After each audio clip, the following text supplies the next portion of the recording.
დილამშვიდობის მოგესალმებით კიდევ ერთხელ ვაგრძელებთ დილის პალიტრას და გადავინაცვლეთ ჩვენი გადაცემის იმ ნაწილზე, როდესაც სტუმრებს ვასპინძლობთ ხოლმე.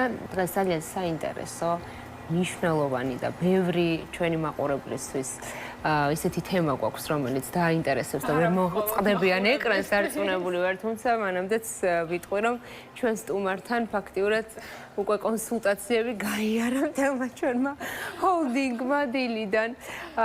ლაშა უჩავა ენდოკრინოლოგის შემოგვერთდა და უნდა ვისაუბროთ, საზაფხულო რჩევები უნდა მივიღოთ მისგან, წონის კლება სწორად, რაც ყველა სეზონზე აქტუალური არის ხოლმე, თუმცა განსაკუთრებით მაინც ზაფხულში ვაქცევთ ამ ყველაფრის მნიშვნელობას.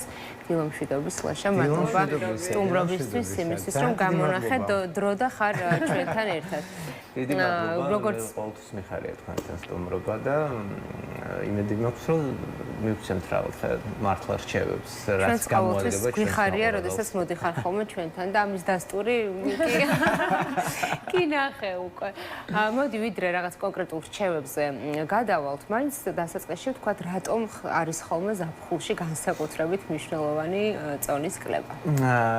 ეს ხო ალბათ იქიდან გამომდინარე, რომ მეტად ჩანს ჩვენი სხეული, ხო? შესაბამისად შემოდგომის მიწურულს, ზამთარში, გაზაფხულის დასაწყისში ჩვენ შეგვიძლია რაღაც სტანისამოსით დავფაროთ ესა თუ ის ჩვენი სხეულის ნაკლი და ზაფხულში უკვე გაზაფხულის მიწურულს და ზაფხულში იწყება უკვე იმ ადამიანების ესე ვთქვათ რაღაცა შფოთვა, რომელთაც აქვთ ხოლმე მუდმივად წონის მიმართ რაღაცა გარკვეული პრობლემები ან რაღაცა არ მოსწონთ თავის თავში და შესაბამისად აქ უკვე მიმართავენ აბსოლუტურად ყველაფერს, რაც კი შეიძლება, რადიკალურ გადაწყვეტილებებს, რაც ხო აი არ არის სწორი და ჩვენ ამაზე ძალიან ბევრჯერ გვისაუბრეთ. დაახლოებით აი აღდგომის მერე იწყება ხოლმე ფუსფუსი და სადაც შეიძლება დაასრულო შენი რაღაცა კვების მთელი ეს ნაწილი, რომელიც ზამთარში მოგდებოდა და უკვე აღდგომის მერე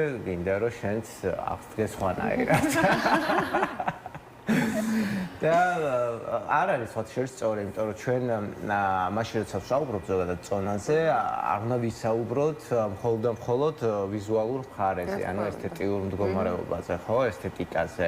რა თქმა უნდა, ესეც ძალიან მნიშვნელოვანი არის, თუმცა ყოველთვის უნდა ვიფიქროთ მაინც იმაზე, თუ რა ხდება ჩვენს ორგანიზმში შიგნით, ანუ უნდა ვიფიქროთ ჯანმრთელობაზე. შესაბამისად, თუ მივყვებით იმ ხაზს, რომ ლამაზ, ვთქვათ, სხეულში ლამაზი სული არის და ეს ყველაფერი შინაგანი მდგომარეობიდან მოდის, ხო, შინაგანი მდგომარეობა უნდა იყოს შენ ყოველთვის მოწესრიგებული, რომ ჩვენ ეს ყველაფერი აისახოს მერე ვიზუალურ მხარეზე, ხო? აქ იგულისხმება არა მხოლოდ ვთქვათ წონის კლება, არამედ იგულისხმება კანის სტრუქტურა, თმის სტრუქტურა, ფრჩხილის სტრუქტურა და ასე შემდეგ, რომელიც გაზაფხულის შემდგომ ალბათ დამეთანხმებით ამაშიც, რომ ძალიან მოსაწესრიგებელი არის ხოლმე ხშირ შემთხვევაში, ხო? ლაშა, აი კანის სტრუქტურაზე როდესაც ვსაუბრობთ, მართლა საკუთარ თავზე გამოვცადე და თამამად შემიძლია, რომ ამაზე ვისაუბრო. მოკლედ იყო ჩემს ცხოვრებაში პერიოდი, როცა ნახშირწყლებს განსაკუთრებულად დიდი რაოდენობით ვიღებდი. შოკოლადის, ნამცხრების, ტკბილეულის სახით და ეს ყველაფერი ჩემს ცელულიტებზე ძალიან ცუდად აისახა. ცელულიტებზე დადებითად. ცელულიტებზე დადებითად, მაგრამ ჩემს კანზე და სხეულზე და გონებაზე ძალიან უარყოფითად და აი მართლა თავში წამოსარტყელი მქონდა ხელი, რომ აი რა მინდოდა, მეჭამა მეტი ცილა და ხო აღარ ვიქნებოდი ამ მდგომარეობაში და აი ამაზე რომ გავამახვილოთ ყურადღება, რატომ არის მნიშვნელოვანი რომ ვაკონტროლოთ ცილა, ნახშირწყალი, ჯანსაღი ცხიმით მათ შორის, ხო? კი, ეს მნიშვნელოვანი არის, რომ ბალანსი შევინარჩუნოთ რაღაცნაირად კვების რაციონში, იმიტომ რომ ხშირ შემთხვევაში აი მაგალითად ბოლო პერიოდში იყო, ხო, ძალიან ბუმი, მაგალითად იგივე კეტოგენური დიეტების, დიუკანის დიეტა, ასე შემდეგ, სადაც აი კონკრეტული ესე ვთქვათ რაღაცა რაციონი არის, ხო, შერჩეული და იქ უკვე აი ბალანს რაღაცნაირად ვერ იცავს ადამიანი, ხო? უფრო მეტი ცილა არის, უფრო მეტი ცხიმი არის, ხო, კეტოგენურში და ასე შემდეგ. მაშინ როდესაც ჩვენ ვსაუბრობთ ზოგადად ნორმალურ ფიზიოლოგიურ კვებაზე და გვინდა რომ ჩვენი ორგანიზმიც იყოს აბსოლუტურად ადეკვატური და ადაპტირებული გარემოსთან, აბსოლუტურად გეთანხმებით იმაში, რომ კვება უნდა იყოს ბალანსირებული. ანუ ცილა, ნახშირწყლები და ცხიმები არათანაბრად, მაგრამ რაციონალურად უნდა შედიოდეს, ხო? ჩვენს ორგანიზმში. დაახლოებით ესე არის ხოლმე განაწილებული სწორი ფიზიოლოგიური პრინციპი 30-30-40. ან რაც ნიშნავს იმას, რომ 30-30% შეიძლება იყოს ნახშირწყლები და ცხიმები და 40% აქ უნდა იყოს აუცილებლად ცილოვანი კომპონენტი. ზოგადად ეხლა ბოლო პერიოდში კიდე ძალიან აქტუალურად ხდება იმის პრომოცია და ვთქვათ რაღაცა საზოგადოებამდე მიტანა ამბის, რაც 2025 წელს მოხდა, ანუ ზოგადად კვების ესე ვთქვათ ინდუსტრიაში ხო შეიცვალა ესე ვთქვათ მიდგომებიც და მათ შორის სამედიცინო საზოგადოებამაც 2025 წელს გამოაქვეყნა ახალი ესე ვთქვათ რაღაცა პრინციპი კვების, სადაც მნიშვნელოვანი როლი უჭირავს ცილოვან კომპონენტებს და ყოველთვის საუბრობთ იმაზე, რომ ყველა კვებაზე გარკვეული რაოდენობით ცილა უნდა შედიოდეს ჩვენს ორგანიზმში. ისევე როგორც ბოჭკო. ანუ ცილას და ბოჭკოს, ანუ ამ შემთხვევაში ცილაში იგულისხმება ართის ნაწარმი, კვერცხი, ხორცი და ბოჭკოში, რა თქმა უნდა, იგულისხმება ისე რა ქვია, ბოსტნეული, ხო? უბრალოდ აი ბოსტნეულში ხშირ შემთხვევაში არის ხოლმე ძალიან დიდი განსხვავება, ხო? რა ტიპის ბოსტნეულს მივიღებთ. ეხლა ფოთლოვან ბოსტნეულში ბევრად უფრო მეტი არის ბოჭკო, ვიდრე ვთქვათ ჩვეულებრივ ბოსტნეულში, ამიტომ აქაც გარკვეული ესე ვთქვათ რაღაცა არჩევანი უნდა გავაკეთოთ. იგივე არის ნახშირწყლებთან მიმართებაშიც, მაშინ როდესაც საუბრობთ ჩვენ მაგალითად, რომ 30% ნახშირწყლების უნდა მივიღოთ, ხო, დღის განმავლობაში. ბოჭკოს ჩაგეკითხები, ბოსტნეულის ფერი განსაზღვრავს ბოჭკოს რაოდენობას? ბოჭკოს რაოდენობას ბოსტნეულის ფერი არ განსაზღვრავს, თუმცა მწვანე შეფერილობაში ბევრად უფრო მეტი არის, კი, უჯრედისი, ვიდრე ვთქვათ ჩვეულებრივში, კი. თუმცა არსებობს ახლა აი მაგალითად რო შევადაროთ სალათის ფურცელი, ხო, რომელიც შედარებით ღია, უფრო მწვანე არის და ისპანახი, რომელიც ბევრად უფრო მუქია, ხო? აი სალათის ხო და კომბოსტო მაგალითად, ხო, რომელიც თეთრია საერთოდ. აი კომბოსტოში ბევრად უფრო მეტი არის ბოჭკო, მაგალითად ვიდრე იქ, ხო? ანუ მთავარი არის ფოთლოვანი იყოს, მაგრამ აი მაგალითად მე არასდროს არ მომიხსენებ კარტოფილს ბოსტნეულად, მაგრამ ნუ ესე არის ხოლმე ცნობილი, ხო? ცალკე ეს არის, ხო, მართლა. ხო, და აი კარტოფილშიც მაგალითად მიუხედავად იმისა, რომ არის, ხო, ბოჭკო შიგნით, უფრო მეტი ნახშირწყალია შიგნით, ამიტომ შეიძლება უფრო გავიყვანოთ ნახშირწყლებში და ამიტომ ძალიან დიდი მნიშვნელობა აქვს იმ 30%-ში ნახშირწყლებისა, კიდე რას მივიღებთ ჩვენ, ანუ რისგან იქნება შემადგენელი კომპონენტი, ისევე როგორც ძალიან დიდი მნიშვნელობა აქვს მაგალითად ერთი პერიოდი იყო ბუმი, ალბათ გახსოვთ თქვენც და დამეთანხმებით კალორიების დათვლის, ხო? რომ აი მე მეკუთვნის მაგალითად 1800 კილოკალორია იმისთვის, რომ დავიკლო წონაში. ძალიან დიდი მნიშვნელობა აქვს იმ 1800 კილოკალორიაში. აი ეს მაინტერესებს ხოლმე, მე ნაკლებად ვარ ჩახედული. ხო, გასაგებია მაგრამ მაინც ჩემს გარშემო ძალიან ბევრი ადამიანი როდესაც ვიკრიბებით მეგობრები და მივირთმევთ საჭმელს, ითვლიან კალორიებს. ეს წესით რიგით სარესტორანო ინდუსტრიამ უნდა გააკეთოს სხვათა შორის გარკვეული ვალდებულებაც არის ევროკავშირთან ვერიფიცირების ხელშეკრულების როცა შევდივართ რესტორანში უნდა ეცადოს აუცილებლად სხვათა შორის არ დავასახელებ ახლა სახელს, მაგრამ ერთ-ერთ სწრაფი კვების ობიექტს ადრე ქონდა ეს აუცილებელი პირობაა. ეს ალბათ უფრო აი სუბუქაც სადაც მზადდება საკვები და პირით აქცენტი არის გაკეთებული იმაზე. ალბათ აქ არის ხოლმე, მაგრამ რესტორნებში მე მაგალითად არ მინახავს. ყოველთვის ანუ ხშირად არიან ჩემს გვერდით ადამიანები, რომლებიც თქვა ChatGPT-ს ეკითხებიან, რომ აი მივირთეს ეს რამდენი კალორია და დღეს რამდენი დამრჩა. ეს სწორია თუ არა, რომ აი თქვა დღეში ერთხელ მივიღოთ, ხო შეიძლება რომ ერთ კვებაზე მივიღოთ ეს 1800 კალორია და მთელი დღე არაფერი არ ვჭამთ. ეგეც ძალიან მნიშვნელოვანი არის. ანუ ეგეც ერთგვარი ხო აი კალორიების სისტემის ერთგვარი ესე ვთქვათ მინუსია შეიძლება ითქვას, იმიტომ რომ შეიძლება რა თქმა უნდა და ხოთი შორის არსებობს ამაზე კვლევები, რომ ვთქვათ ის კალორიაჟი, რომელიც მე მეკუთვნის დღის განმავლობაში, რო გადავანაწილო, ან ერთიანად მივიღო, მოხდება თუ არა იმ ტიპის ცვლილება, ხო, ორგანიზმთან მიმართებაში. აქ თუ ჩვენ შევხედავთ მხოლოდ წონის კლებას, ცალკე კომპონენტს, არანაირი განსხვავება არ არის, ერთად მივიღებთ თუ გადავანაწილებთ, ანუ ორივე ვთქვათ, შედეგზე გაგვიყვანს, იმ შედეგზე ჩვენაც გვინდა. მაგრამ აქ არის აბსოლუტურად სხვა ტიპის მონაცემები, ხო? იქ თავის ტკივილი, სტრესი, კუჭა-წყალვის ტრაქტის მხრივ გართულებები და ასე შემდეგ, რამაც შეიძლება უარყოფითი ზეგავლენა იქონიოს ორგანიზმზე. მაგრამ ჩვენ თუ ვსაუბრობთ წონის კლებაზე, შესაძლებელია რომ 1500 კილოკალორია თუ არის ჩემთვის წონის კლებისთვის, ამ შემთხვევაში ამას მივიღებ მე ერთიანად, თუ მივიღებ ცალ-ცალკე დღის განმავლობაში გადანაწილებული, ამას გადამწყვეტი მნიშვნელობა არ აქვს. მაგრამ გადამწყვეტი მნიშვნელობა აქვს ამ 1500 კილოკალორიას მე რისგან შევკრიბავ. ანუ ეს იქნება ვთქვათ, მხოლოდ ნახშირწყლები ხო? ხო შეიძლება რომ მაგალითად 1500 კილოკალორია და მე ერთი შოკოლადი ავიღო და მხოლოდ იმ შოკოლადზე ვიყო, რომელიც შეიცავს აქ საუბარი არის რაფინირებულ შაქარს, მაგალითად, ხო? ან ერთი ნამცხვარი ავიღო და მარტო ის ერთი ნაჭერი ნამცხვარი ვჭამო.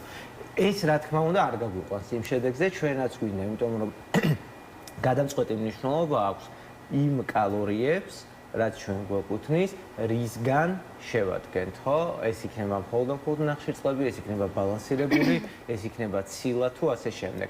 ამიტომ ძალიან ბევრი ნიუანსი არის. გარდა ამისა, ძალიან დიდი მნიშვნელობა აქვს გენეტიკურ წინასწარ განწყობას, არის თუ არა. მეტაბოლურ სისტემაზეც რომ რა თქმა უნდა, კი, მეტაბოლურ სისტემას, ანუ ამ შემთხვევაში თუ მეტაბოლურ სისტემად განვიხილავთ ჩვენ ნაწლავურ მიკრობიომას, ანუ ნაწლავურ მიკროფლორას, ძალიან დიდი და გადამწყვეტი მნიშვნელობა აქვს. აი მაგალითად, რო წარმოვიდგინოთ, ახლა ხო 1500 კილოკალორია, ხო, მიიღო ორმა ადამიანმა.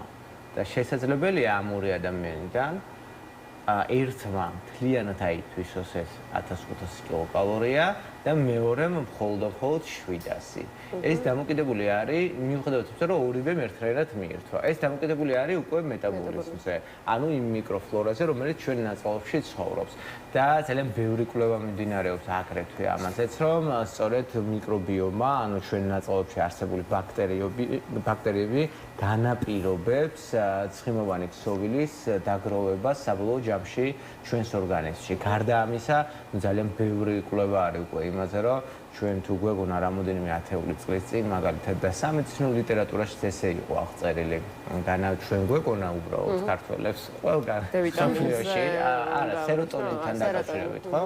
აი ბედნიერების ჰორმონი ყოველთვის ვიძახდით, რომ აი ბედნიერების ჰორმონი გამომუშავდება თავის ტვინში, ბედნიერების ჰორმონი და თურმე აღმოჩნდა, რომ იმ ჰორმონის 100%-დან, რომელიც ჩვენს ორგანიზმში არის, მხოლოდ 5% გამომუშავდება თავის ტვინში და 95 ნაწლავებში. წარმოგიდგენიათ, რომ მხოლოდ ზეგავლენა აქვს ჩვენ ემოციურ სტატუსზე. ამიტომაც ვერასდროს ვერ ვიტყვით იმას, რომ ჭამა სიამოვნება არ არის.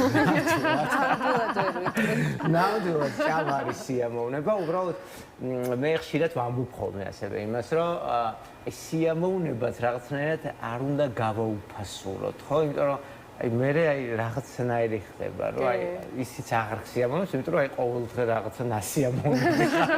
ცოტა უნდა მოინახო. ხო, შესაძლოა აი ცოტა ამად უნდა ვქონდეს. ზედმეტი არასდროს სიცილიც არ ვარ გამაყოლთვის ამას ვამბობ. ზაფხულში განსაკუთრებით აქტუალური არის ხოლმე ხილი და საზამთრო კიდევ უფრო მეტად. და არსებობს მოსაზრება და ადამიანები თვლიან, რომ შეუზღუდავად შეუძლიათ რომ მიირთვან ხილი განსაკუთრებით ზაფხულში. ხო, ეს არ არის, რა თქმა უნდა, სწორი წარმოდგენა, ხელსაც თავისი ადგილი აქვს საზამთროს რაციონში, საზამთროს დიეტაც არსებობს. კიტრის დეტოქსი და ასე. დიეტების სახით.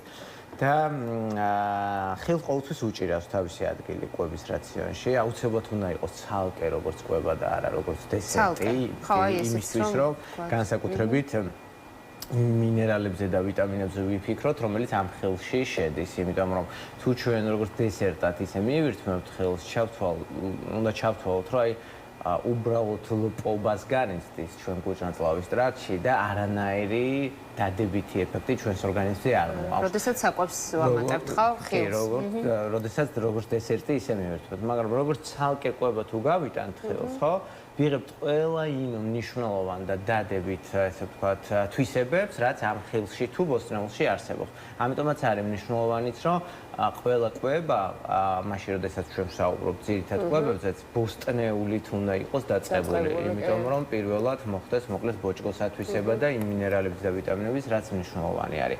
რაც შეეხება კონკრეტულად აი ხილშიც მაგალითად ისევე როგორც აი კალურაჟებზე თუ არის, ხო, ესეთი ტიპის განსხვავება, რა დროს როგორ და რანაირად უნდა მივიღოთ, აი ხილშიც არის ეგეთი განსხვავება, არსებობს ხილი, რომელიც რეკომენდებული არის მხოლოდ და მხოლოდ დღის პირველ ნახევარში მივირთვათ. და არსებობს ხილი, რომელიც დაშვებული არის უკვე დღის მეორე ნახევარშიც მივირთვათ. სხვადასხვა ამას წინათ მოვისმინე რჩევის სახით, რომ მოცვინ უკენკროვანიას უმჯობესია რომ საღამოს მივირთვათ. კი, ანუ კენკრა ზოგადად შესაძლებელია მივირთვათ დღის მეორე ნახევარშიც, მათ შორის ჟოლო, მათ შორის მარწყვი, მათ შორის მოცვი, მიუხედავად იმისა, რომ მათ აქვთ ძალიან ტკბილი საგემოვნო თვისება, ხო? დაბალგლიკემიური ინდექსის მქონე ხილი არის, რაც ნიშნავს იმას, რომ ძალიან სწრაფად არ წევს შაქარს ჩვენს ორგანიზმში და შესაბამისად ეს, რა თქმა უნდა, უარყოფითად არ მოქმედებს ჩვენს ორგანიზმზე. იგივენაირად შეიძლება მიუხედავად იმისა, რომ ძალიან ტკბილია რიგი საზამთროები თუ გაგიმართლა, ამ შემთხვევაში საზამთროდ შეიძლება განვიხილოთ ამ კონტექსტში, რომ საღამოს საათებში შეგვიძლია საზამთროც მივირთვათ, მაგრამ აი ნესვი საერთოდაც ხო დღის პირველ ნახევარში უნდა მივირთვათ და არსებობს გარკვეული დაავადებები, რა დროსაც საერთოდ შეზღუდული უნდა გქონდეს, მაგალითად ნესვი, მსხალი, ლეღვი, ყურძენი, კარალიოკი და მსგავსი ტიპის ხილი. მე მახსენდება ორსულად როდესაც ვიყავი, მეშინო და საზამთროთ ინტოქსიკაციის და მივირთვევდი ნესვს და ეს რომ უთხარი ჩემს გინეკოლოგს გაჩერდი, ეგ არ გააკეთა, ჯობია საზამთრო ჭამა, ვიდრე ნესვიო და აი ესეც შეგვიძლია განმარტოთ უფრო დეტალურად რატომ? იმიტომ რომ ნესვი არის მაღალგლიკემიური ინდექსის შემცველი, ანუ არის უფრო მეტი ისეთი შაქრები, რომლებიც ძალიან სწრაფად ხდება ჩვენ სისხლში, შესაბამისად ორგანიზმს უჭირს მერე ამის გადამუშავება და თუ არის ვთქვათ წინასწარ განწყობა გარკვეული დიაბეტის, ამან შესაძლებელია ესე ვთქვათ ხელი შეუწყოს გამოვლინებას, ან უკვე არსებული დიაბეტი თუ არის, რა თქმა უნდა, მაღალი შაქრის ციფრების არსებობა. ძალიან ტკბილია ხოლმე ესე. კი. ამიტომაც მნიშვნელოვანი არის ამ დროს იყოს საზამთრო და აი საზამთროს დიეტა, რაც ახსენანი, ამ შემთხვევაში ხო არის ხოლმე ეს რაღაცნაირად მონოდიეტების სახით, რამდენი კილოც ხარ, იმდენი უნდა.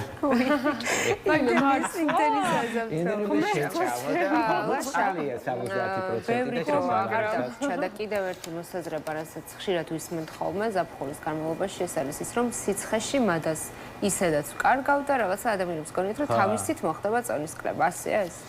დაახლოებით 30%-ით მცირდება სხვათა შორის მადა, თუ საუბრობთ ჩვენ კიდევ ერთხელ ვიტყვით ფიზიოლოგიურ, ანუ ჯანმრთელ ადამიანებზე, მაგრამ თუ არის აქ რაღაცა კვებითი აშლილობა, თუ არის ინსულინ რეზისტენტობა და ასე შემდეგ, იქ არც სიცხე მოქმედებს და არც სიცივე სამწუხაროდ იმას სჭირდება გარკვეული ქცევების ჩამოყალიბება საბოლოო ჯამში, მაგრამ ფიზიოლოგიურად ზოგადად ესია ხოლმე საერთოდ, რომ ადამიანი ზაფხულის განმავლობაში სადღაც 3-5 კილოგრამს იკლებს და ზამთრის პირობებში 3-5 კილოგრამს იმატებს. ეს დამოკიდებული არის გარდა იმისა, რომ ვთქვათ, მადა ქვეითდება და სიცხე 30%-ით როგორც ყვები მადას, ასევე შრომის უნარიანობას ზოგადად აქვეითებს. გარდა ამისა, დამოკიდებული არის ჩვენ თვითონ ორგანიზმზე, ანუ ჭკვიან ორგანიზმზე, სადაც ცხიმოვანი საფარველს ინახავს უბრალოდ ზამთარში, იმისათვის რომ სიცივესთან ესე ვთქვათ, ადაპტაცია იყოს ადამიანის და არ მოხდეს მისი გაყიდვა. წელს ზაფხულმა არ გვაცადა ესე იგი მადის დაქვეითება. წელს არ აქვს სიცხე, რომ მადა დაქვეითდეს, მაგრამ მაინც რაღაცნაირად განწყობა უნდა შევიქმნა და ყოველთვის უნდა გვახსოვდეს ახლა როცა ვსაუბრობთ ზაფხულზე, რომ რჩევაც ვიცით მაყურებელს და დავიშვიდეთ მხოლოდ ჩვენ სილამაზეზე, ესთეტური მხარეზე და ჯანმრთელობაზე. ყველა სეზონი, ყველა დღე, ყველა წამი უნდა იყოს ჩვენთვის გამოყენებული პირველ რიგში საკუთარი თავისთვის, უნდა შევიყვაროთ საკუთარი თავი იმისათვის, რომ ვიზრუნოთ ჯერ ჩვენზე და შემდგომში გქონდეს იმის დრო, საშუალება და ფუფუნება, რომ ვიზრუნოთ სხვებზე.